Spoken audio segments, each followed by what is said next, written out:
Hello, everyone. We had originally programmed, as you know, a different title for this event today regarding the French initiative to convene an international conference on a Palestinian state. Obviously, we have breaking news over the last 3 days with war between Iran and Israel. Tremendous devastation in the Israeli home front, and we're expecting and working hard to make sure that European leaders understand how difficult the situation is in Israel and how Iran is targeting dense Israeli population centers with half-ton warheads on ballistic missiles, and that this is very, very significant. Of course, you're seeing tremendous headway that the Israeli Air Force is undertaking, the Mossad and other agencies, but this is going to be a tough fight moving forward, both on the nuclear and on the ballistic side in terms of what Israel seeks and needs to achieve. And I think that's a clear consensus across the board.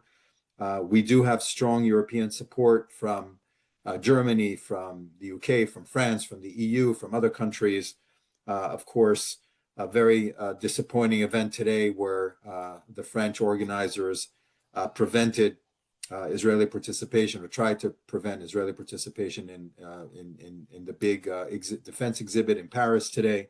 But overall, we're satisfied with European support, and we're fighting hard to increase and maintain that support over time. And for that, ladies and gentlemen, ELNET at this time of emergency needs your support in order to continue and increase and deepen our programs and our reach in Europe.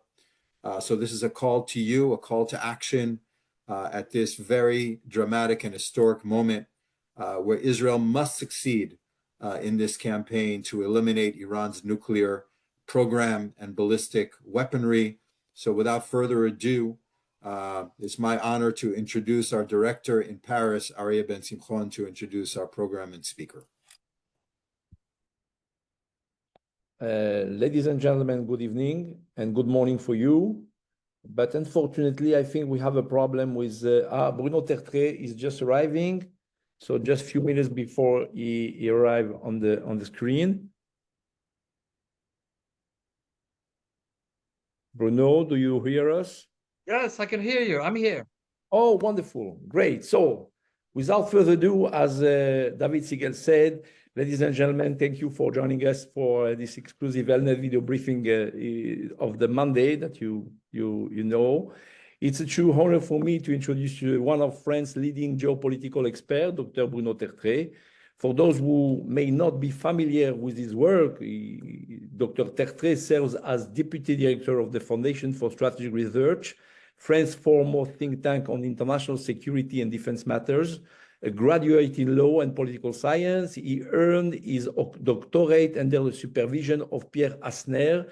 His career has taken him from the NATO Parliamentary Assembly to the French Ministry of Defense and the RAND Corporation before he joined the Foundation for Strategic Research in 2001. He also played a key role in drafting France's white papers on defense and national security in both 2007, 2008, and 2012 and 2013. Beyond the academic and policy works, he is also a prominent public intellectual in France, often seen in newspaper, television, and radio, and widely recognized for his books in general. And his latest work, The Israeli Question, was published in February 2025. So, dear Bruno, thank you for your time. We were supposed to speak with you today about the now postponed international conference in New York, co-chaired by France, which was scheduled to begin tomorrow and could lead to the recognition of a Palestinian state. We will come back to that a bit later, as it is still very relevant, as everybody understands. But first, we must discuss a major development, Israel's preemptive strike on the Islamic Republic of Iran and its nuclear program, and the war that is now ongoing. Since 2002, when secret Iranian nuclear sites were first revealed, the West has tried again and again to find a peaceful solution, using diplomacy and sanctions to stop Iran's progress, but each round of talk either failed or ended in temporary deals that Iran eventually broke. Over time, the Iranian regime became expert at playing for time and avoiding real commitments. Following alarming report from the International Atomic Energy Agency a few days ago and the deadlock in talks between Iran and the United States, Israel has now decided to act militarily. My first question will be, can you tell us more about what has been happening over the past few days? Well, thank you, Ariel. Thank you, David. Look, I believe that this audience is very familiar with what has been happening. So I'm going to be very quick and ask a couple of questions. I think we have to separate what has been happening on the nuclear front from what has been happening and is still happening on the regime front. Of course, we all know that the nuclear weapons program of the regime is closely intertwined with the very existence of the Islamic Republic, of course. On the nuclear front, I think that taking a step back, I think Israel chose today carefully, not because of the conference. I don't think this was a primary trigger, but one, it was exactly 61 days after President Trump gave his de facto ultimatum. And second, it happened the very next day after the most important IAEA report and resolution on Iran, because for the first time, the IAEA declared that Iran was in breach of its non-proliferation obligation. The big questions for me, which is still unclear at this time, is whether or not Israel had new intelligence about the pace and speed of the weaponization program. Up until 2 years ago, the Israeli intelligence, as far as I know, as far as I understand, said, well, they would need 18 to maybe 24 months. So has there been a dramatic change in the intelligence that Israel has on the weaponization program? It's a question mark for me. I have my own ideas, but it's a question mark because the DNI in the US did not refer to any new intel on the weaponization program 1 month ago. The regime targets are inseparable from the operation on the nuclear front. I think it was clear actually from day one, that is from Prime Minister Netanyahu's initial speech. When you target the nuclear scientists, of course, that's the nuclear program which is targeted. When you target the IRGC, it's both the nuclear program and the regime.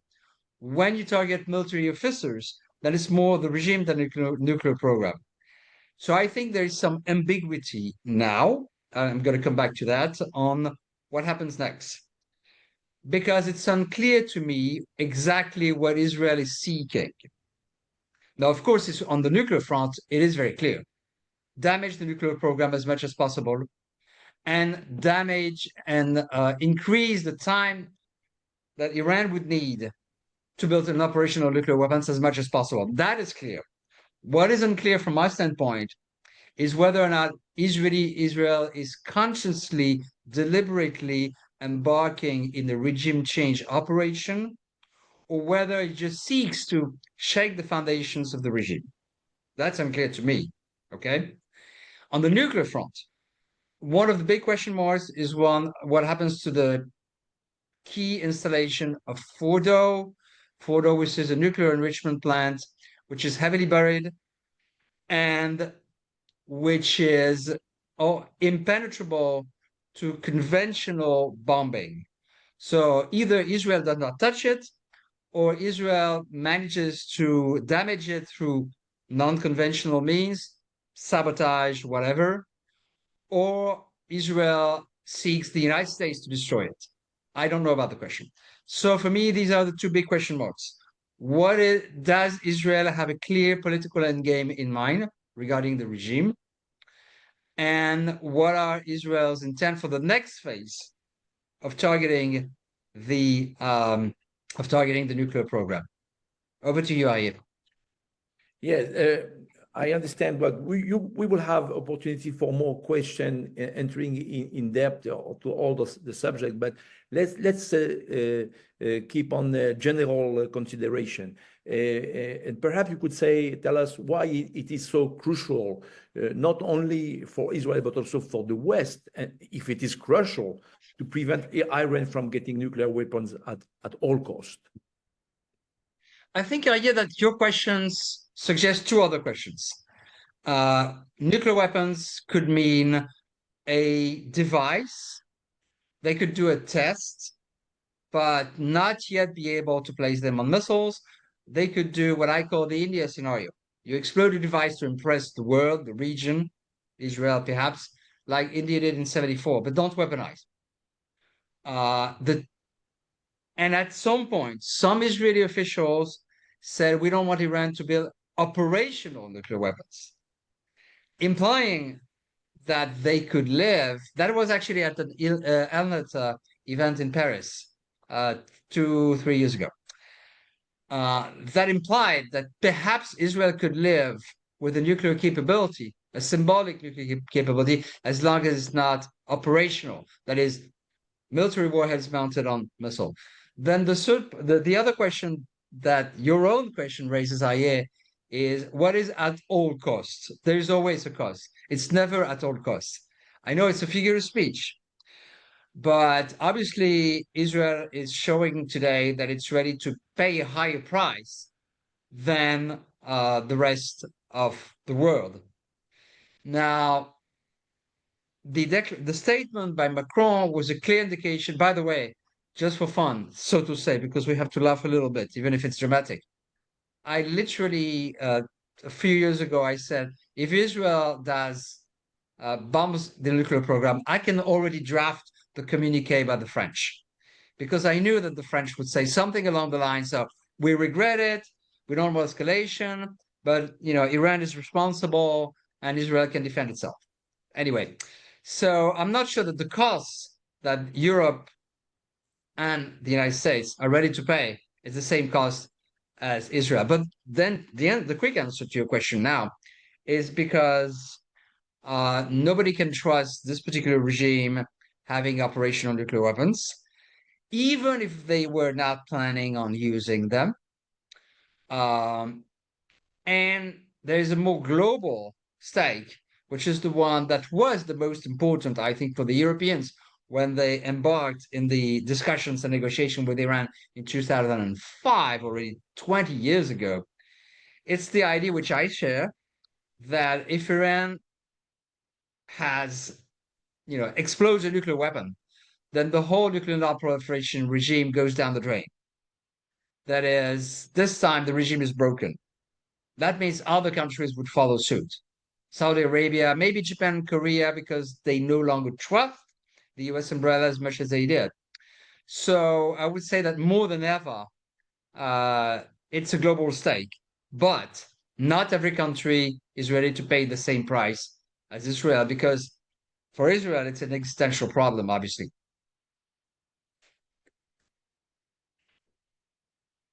Are you still here? David, I think we lost Arya for the moment.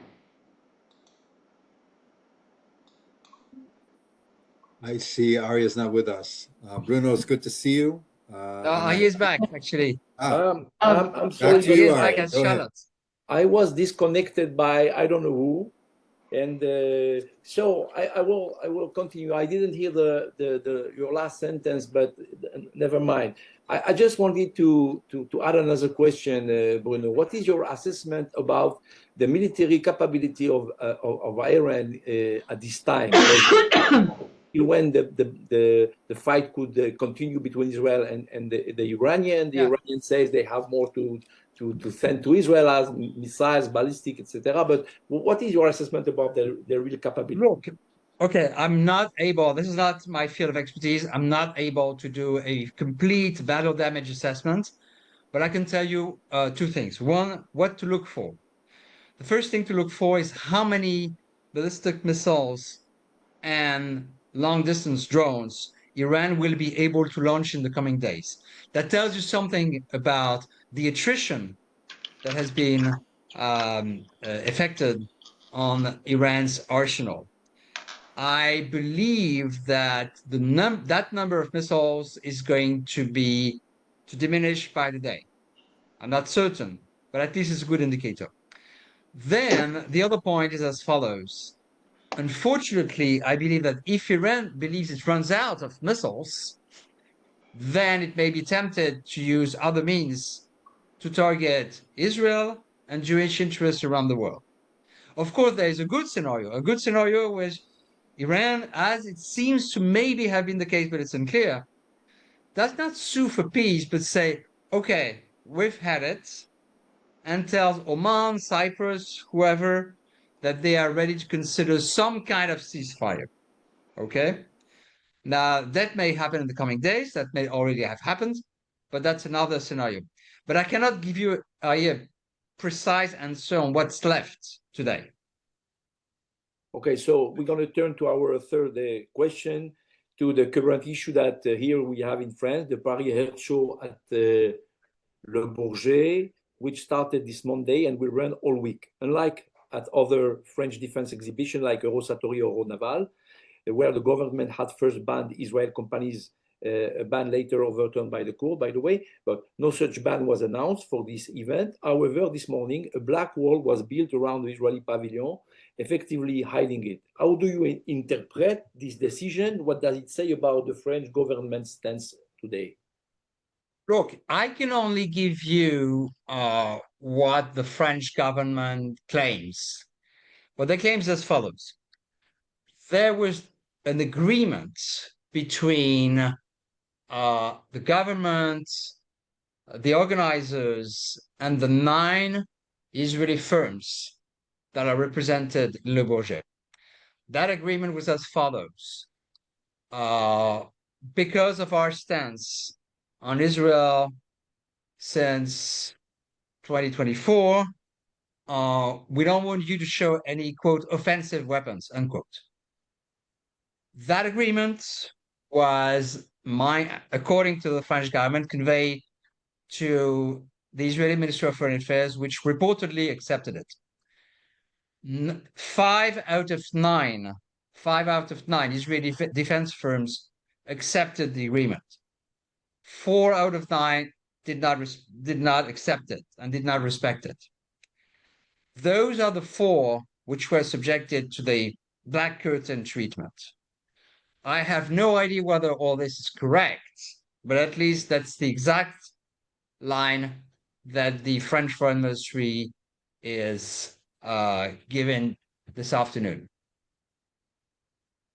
By the way, the Israelis denied this version of the situation. They said that they discovered when they wanted to begin the day that they were blocked during the night, and as everything was done on measures, means that it was not it was not done at the last minute. It says it was something that was scheduled by the French, but we are now in a situation where we don't know what will happen in the coming days, but it's created a very big tension between France and Israel, and we don't know what will be the outcome, because the exhibition just began, and perhaps something will change in the coming hours. So let's go back to us. I would say just one thing. I would say that even if the version that I gave you is 100% correct, and it might very well be, I have no reasons to accept it. I have no reasons to challenge it at this point in time. Okay, but I would say the following: even if that version is 100% correct, then I think that they ensure that this gets more publicity than it should have. So I think that diplomatically, it's a mistake. It's probably a mistake, even if the version I gave you is 100% correct. That is, 4 Israeli firms did not respect the framework that was reportedly discussed and accepted, reportedly. But diplomatically, it creates more tension that it would have anyway. But okay. Oh, okay. We could speak about that later with the Q&A with the audience, and I will share with the audience the declaration of the Prime Minister of France that said something this morning. But let's go back to our question, and we were supposed to speak about that at the beginning. But as I mentioned earlier, this briefing was originally meant to focus on President Macron International Conference aimed at recognizing a Palestinian state. The event has been postponed, as we know, because of the situation with Iran, but it will likely happen soon. Can you tell us more about France's goal and motivation behind this initiative, and how do you see what will be the real position of France? Because we don't really understand what Emmanuel Macron has in mind. Right. I think I take exception to the characterization of the conference. It's not meant to be, it was not meant to be a conference aimed at recognizing the Palestinian state. The way the French government approaches it, the Élysée and the Quai d'Orsay approach it, is a conference aimed at creating a new framework for the Middle East in which mutual acceptance and recognition would be part of, which is slightly different. Now, I think I have not talked with my government colleagues about this for some time. I would not be surprised if it took place at the occasion of the UNGA in September, because that's generally when heads of state and government come. So intuitively, just on the top of my head, I believe that the next realistic opportunity for that conference to take place is September. Regarding Macron's incentives or reasons, look, two things. First of all, he has muddied the waters in terms of exactly when and in which conditions, and under which conditions he would recognize a state of Palestine.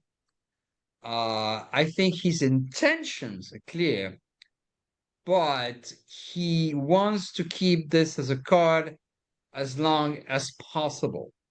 Now, his motivations, I believe, are threefold, but that's really my own interpretation of things. One, he always, but I'm sure that many people in the audience know about this, but he genuinely, constantly fears for the, quote, domestic repercussions of events in the Near East on the French society. Now, whether he's right or wrong is a different question, but he genuinely fears such consequences on French, that is, civil violence, etc. Two, unsurprisingly, having a very good relationship with MBS, it's one of these areas where France thinks it can play a positive role because it's a permanent member of the UN Security Council. Three, I'm told, but I can't verify this. I'm told that he was genuinely shocked by recently, over the past 3 to 6 months, he is reportedly genuinely shocked by the human toll of the operations on Gaza. But once again, I don't think the conference is aptly characterized as something which is aimed at recognizing a Palestinian state. The way they approach this, that there are 17 or 18 working groups on each and every aspect of Middle East security issues. There's an agenda for each big ticket item, including, for instance, how far the Palestinian Authority should go in terms of cleaning the manuals and the history books, that sort of thing. So it's a whole package, the recognition of the state of Palestine, but also the recognition one way or the other of key Arab and Muslim states of the state of Israel is meant to be a part of. My bottom line is, one, I think, the logical time frame for that conference to take place is September, and I think it will take place unless MBS decides that he's no longer part of it, which I would be surprised of. Two, I think Macron will dangle the card of recognition as long as he can. And three, intuitively, I don't think he will, outside the framework of that conference and big game plan for the Middle East, suddenly decide to unilaterally do it. But again, that's my own take, not something that I take from any government people. From another question, from the strategic perspective, how would recognizing a Palestinian state affect the balance of power in the Middle East and also France's foreign policy, especially its relationship with Israel, that could be badly harmed by the fact that the French could recognize unilaterally this Palestinian state? Look, there are two different scenarios here. If suddenly France decided to unilaterally recognize a state of Palestine, by the way, there's also the capital city question, which I'll get back in a moment. The way Spain did it, for instance, that would radically alter the relation France has had with Israel for some time. I don't think this is a scenario that will happen, though, okay? Just for the sake of,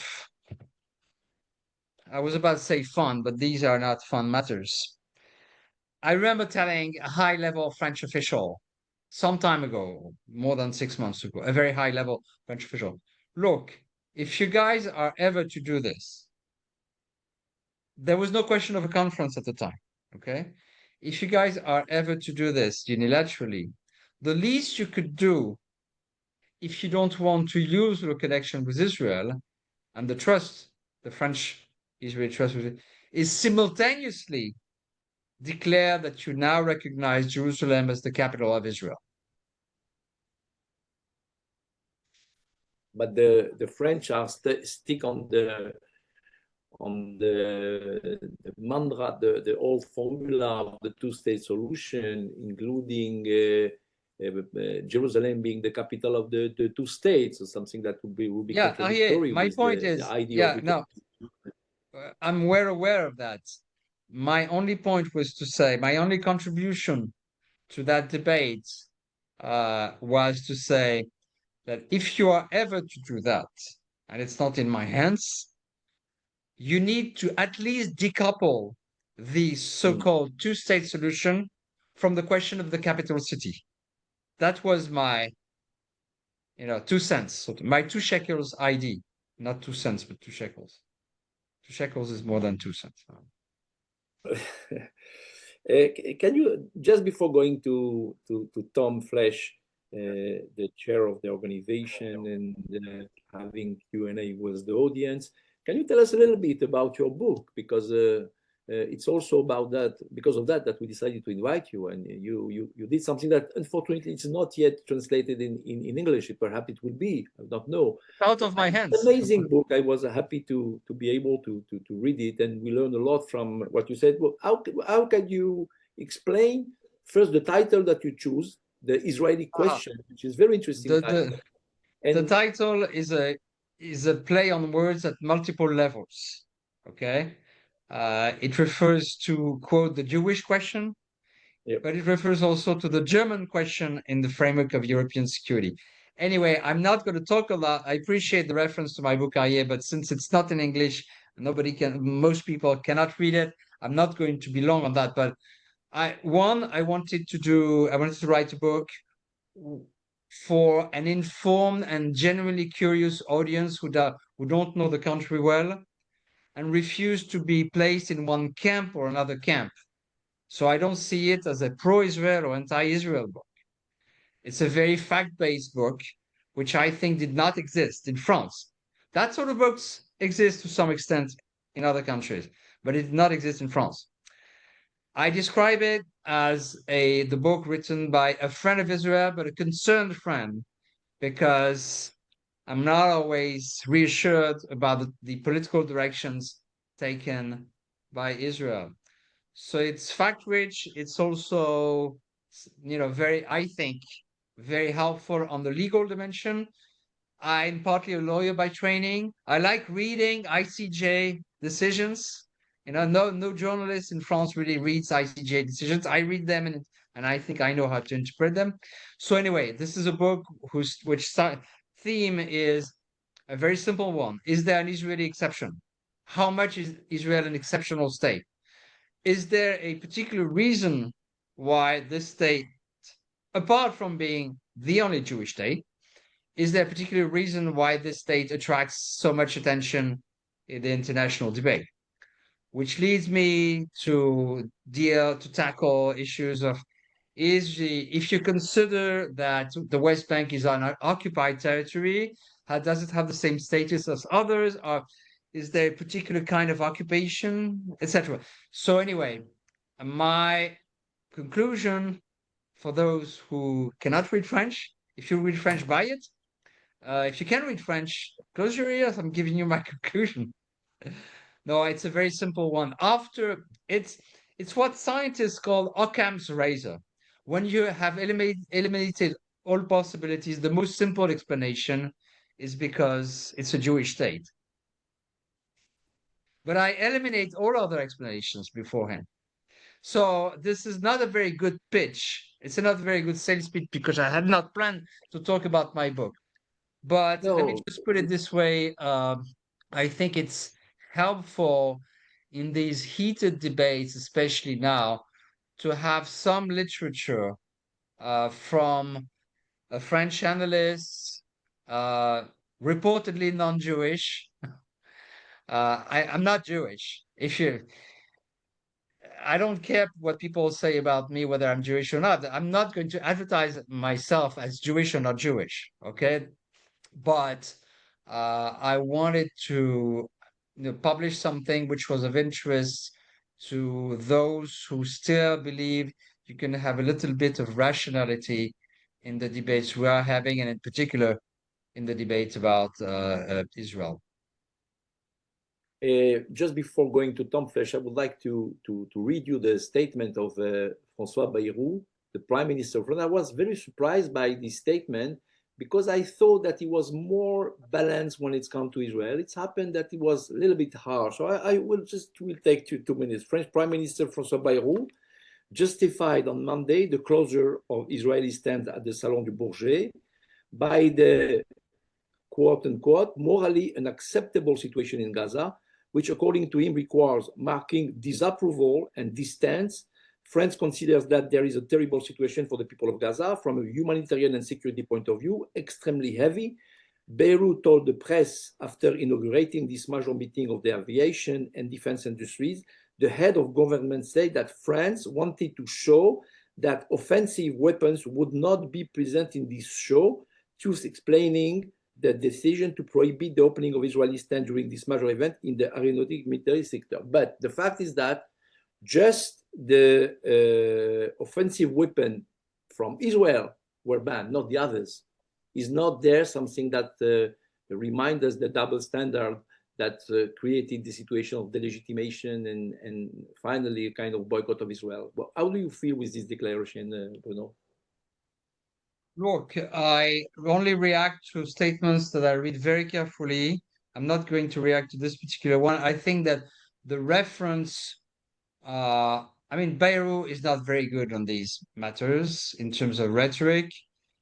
I would encourage you to refer to the exact statements that may have been made or may have not been made, I don't know, by the Ministry of Foreign Affairs. That would be the best reference. I have not seen whether they have published something or not. I have given you what I believe is the official explanation. I don't know what they say publicly. But your question, Aye, is a good one, because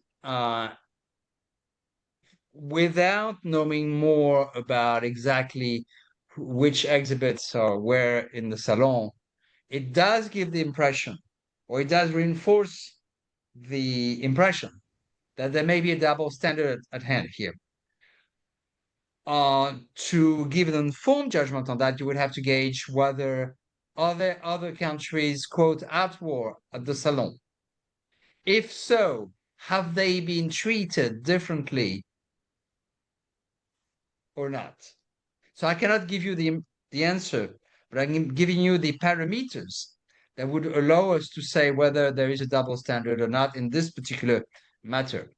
But in general, as you know, I do believe, and I have a whole chapter on that in my book, that there are double standards, but not in the way many people talk about it. That is, the double standard is in disfavor of Israel, not in favor of Israel in international affairs in general. Thank you, Bruno. So before the Q&A, I will give the floor to Tom Flesch, our chairman of the board of ELNET. And Tom, you have the floor. Well, thank you so much. Let's make sure I'm not muted. Can you hear me? Thank you so much. And Aryeh and Bruno, your words of wisdom and insights are very enlightening. As we know, we're in very, very troubled times and challenging times.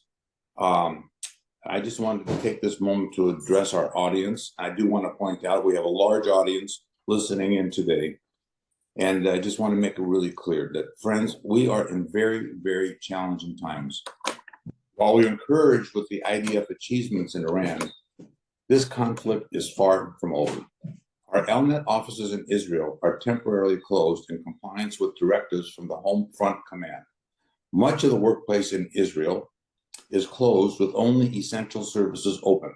Despite these challenges, and I say despite these challenges, we continue to engage with European stakeholders through all of our affiliates, which remains our organization's primary objective. A delegation of 25 members of the Bundestag, the German parliament, was scheduled to be hosted this week and is now delayed. Instead, an emergency briefing via Zoom will be held on Tuesday with Israel's deputy foreign minister. Also included will be former delegation participants, decision makers, and European political contacts. Other emergency briefings are planned. Further expert appearances in Europe media and to explain Israeli actions are planned. Zohar Palti, former Mossad intelligence director, is scheduled to speak to Germany's leading news magazine, as well as our Benjamin Twati, our director of the Israeli office of ELNET, is scheduled to speak to the French channel TV CN News. Our entire ELNET network is mobilized during these challenging times to influence European perspectives and continue our mission. Our French team is fighting the cynical decision to block Israel's defense companies from participation in the Paris Defense Exhibit, which you just heard Aryeh and Bruno talk about. These efforts are coordinated with all our European affiliates. We are mobilized and operating in full force throughout our network. Make no mistake, our efforts have positive results, but so much more needs to be done. We need your financial support. Whatever you can give is needed and appreciated. Please note that there is a message being scrolled on how you can donate now. It is imperative that we receive your help. We have to reorganize in the way that we're disseminating our information and reaching decision makers in Europe, and making, especially through our Israeli office, our Israeli staffs working from home. They're making places to work and do their work. We need to support them, and we need your help. So together, I'm confident, I know that we will prevail, and we just need your support. So please don't delay, and we just make your support as soon as possible. Israel, hi. More than ever. Thank you very much, Tom. Just before going to the closing of the session with Sari, we have a question from our former president and founder of the organization, Larry Orberg. Please, Larry, if you want to ask your question, and it will be also the opportunity to Bruno Tertrais to conclude his contribution today. Sure. Thank you, Aryeh. Can you hear me okay? Yes, okay. All right. So, Bruno, you've been our best friend for 15 years on these issues. And whatever you say, all of us take very, very seriously because you're a friend. But when I hear President Macron saying this and then that and then this, and then he's putting dreams together that don't connect to reality at all. And that reduces France's influence, certainly with Israel, and maybe with the Americans too. I don't know. So we realize it's because you have a huge Muslim minority in France. That we understand politically. It's a very difficult issue, especially now with so much conflict between the parties. But isn't he sacrificing his own influence by going up and back and then this way and that way? It seems to me, for a smart man, he's not being clear. Larry, very good to hear from you, and thank you for that question, because I think you nailed it. I do think that Macron runs the risk of losing on all fronts, in a sense. Does he recognize this? I'm not sure. He's a very stubborn person. He believes that he can do a lot on his own, and he overplays his hand. However, I think that, once again, I'm trying to interpret him. This is not what I say, but me trying to interpret him. I think he genuinely believes that he has a coherent position. The problem is that his public pronouncements are so improvised that he does not give that impression. But I think he thinks that he's being coherent. And there is part of the glass is still half full. Look at the statement, once again, the French official statement that was made on Thursday morning. I think you could have anticipated. Many were surprised, in fact, including in France, that there was zero condemnation of the kinetic action that was taking place. You may see a small silver lining, but the mere fact that his insistence at that point was on Israel's right to defend itself, I think it's something you have to take and nurture, because he believes in it. And by the way, an argument that I've been using in public debates for the past 5 days, is as follows. There are a lot of people, some in Europe, including genuinely concerned people, who believe that from a legal standpoint, this is a naked act of aggression of one state against another.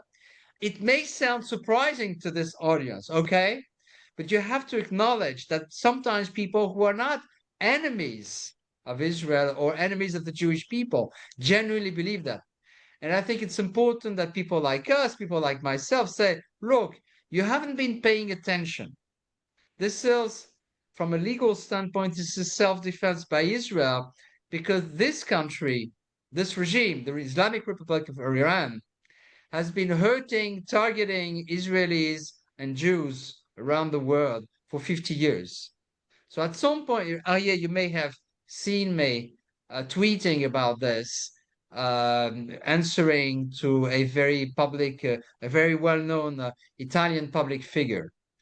You have to acknowledge, unfortunately, that what is for you, for most of this audience, and obviously for Israel, a natural act of self-defense, because you've had it, which I understand, it's not something that comes naturally for a lot of people. I still have a question mark. Once again, remember, my 2 question marks. I still have a question mark about what appears to me unclear in Israeli public statements about the exact end game that Israel is seeking regarding the regime itself.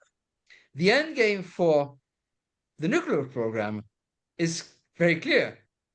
Reduce it as much as possible if you can't eliminate it. Okay? Regarding the political regime, look, the state television is now targeted. This is not the nuclear program. Okay? I know enough history to know that when you do a coup, when you do a regime change from inside or from outside, the first thing you do is you destroy the state television tower. Okay? Again, this is not to approve or disapprove anything, but I'm saying that there is a reputational risk for Israel by not stating very clearly what it expects in the coming days and weeks in terms of the regime. Now, I understand that maybe for its own good reasons, Israel does not want to state them publicly, that such goes. Coming back to France, again, I'm just maybe to finish on a positive note. I'm 100, even though I think Macron will continue on the path with MBS on this conference, which is aimed not at the recognition of Palestine, but at creating a new post-Oslo framework, blah, blah, blah. But I'm also convinced that Macron will continue each time that Israel is physically threatened to emphasize its right to self-defense. It may sound bizarre when you have a black curtain on some of the Israeli defense firms in the budget, and I get that. But again, maybe we're too intellectual, maybe we're too fine-tuning things, but believe me, from Macron and Kedos's point of view, it's not a complete contradiction in terms. I think we may be too subtle. I don't know, but I'm just to give you my own explanation, my own intuitions about what's going on here in Paris. I was going to remind you that, mind the audience, that originally in the Iranian nuclear issue, France was tougher than the United States. We still are. And our president at the time, Obama, I think, went ahead with it, and I think the French felt they should too then, as long as the Americans were doing it. But today we have a very, very, not just complicated, but certain things are simple. You're eliminating the biggest threat to Western society. So we would hope that we wouldn't nuance it too hard. That's all. That's why most of the declarations of the political leaders in France are going in this direction. Everybody is applauding the fact that the Israelis is doing the bad job, and they appreciate the fact that the Iranian will receive a good lesson, and perhaps that the nuclear program will not disappear, but will be very affected. But okay, so by the way, just one final quick point. Because some nations have short memories, or some people have short memories. One thing that in France we need to remind people, because some of them were not born, is the Iranian terrorism against France and French interests, directly or indirectly through Hezbollah and others, in Paris, in Lebanon, and elsewhere. These are things. Macron was barely born at the time. Okay, so we have to remind people constantly of these things because the media forget about them. I have not seen a reference to Iranian terrorism against France in the past 5 days in the French media. All right. Thank you very much. So, Sari, you have the... Arya, if I could just add that there's a rocket attack right now on northern Israel, again, into Haifa. Most of the missiles were interdicted, thank goodness. But this is all happening while we're having this conversation. So hundreds of thousands of Israelis are in bomb shelters right now as we speak, just to make this very immediate for our audience. Thank you. Thank you. Sari, please. This is very, very immediate. And first, I want to thank you, Bruno, for this very timely and immediately relevant briefing, and for motivating us to brush up on our French so that we can read your book in the original. As ELNET US President David Siegel and Chair Tom Flesch said, we need your partnership as we work tirelessly to bolster support for Israel during this perilous time, both on the kinetic and the diplomatic levels from European countries and beyond, many under the radar. As of today, we haven't created another emergency campaign as we did after October 7th, but the need is as urgent now as it was then. This is as existential. With your help, we have given perspective-altering experiences and information to hundreds of parliamentarians and policymakers since the war began. Please help us keep up this intense and effective work. You can click on the link in the Zoom chat or go to our website, elnetwork.eu/donate. Again, thank you, and may we hear overwhelmingly good news in the hours and days to come.